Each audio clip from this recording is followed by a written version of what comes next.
Madame la conseillère exécutive, monsieur le conseiller exécutif, mardi 28 janvier, la Méridionale et Corsica Linea ont officialisé une réponse commune à l'appel d'offres de la concession de services publics de la desserte maritime sur les 7 prochaines années. Cet accord industriel mettra sûrement fin aux grèves, incessantes malédictions de nos bateaux, mais elle scelle dans le même temps leur tombeau, celui de leur concurrence. 2 mois après l'adoption de ce rapport, des voies d'eau semblent déjà fragiliser l'armature de cette compagnie maritime régionale.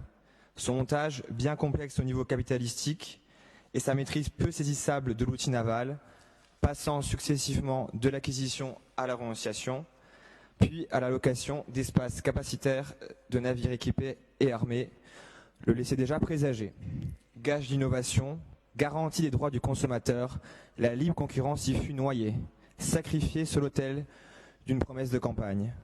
Dans sa chute, l'article 1er du règlement cabotage du 7 décembre 1992 du Conseil européen consacrant le libre jeu de la concurrence entre les compagnies maritimes, qui ne semble pas non plus épargné. Et ce, en dépit de la CEMOP, Société d'économie mixte à opération unique, outil choisi pour maintenir ce principe, du moins en surface. Pourtant, cette concurrence mutilée, avant même la date limite de réception des offres, ne semble pas être la seule fuite de ce nouveau navire. Si les traditionnelles et classiques délégations de services publics représentaient un véritable coût, il est vrai, celui prévu pour cette nouvelle compagnie est particulièrement conséquent. Mettre fin à une instabilité de plus de 30 ans est salutaire et légitime, tant qu'elle ne risque pas d'en faire naître une nouvelle. Selon le rapport portant sur sa création, entre 1,5 et 2,5 millions d'euros pour la prise de participation au capital de la CEMOP et une estimation de 570 millions d'euros de compensation financière pour suggestion de services publics sur les 7 ans sont prévus.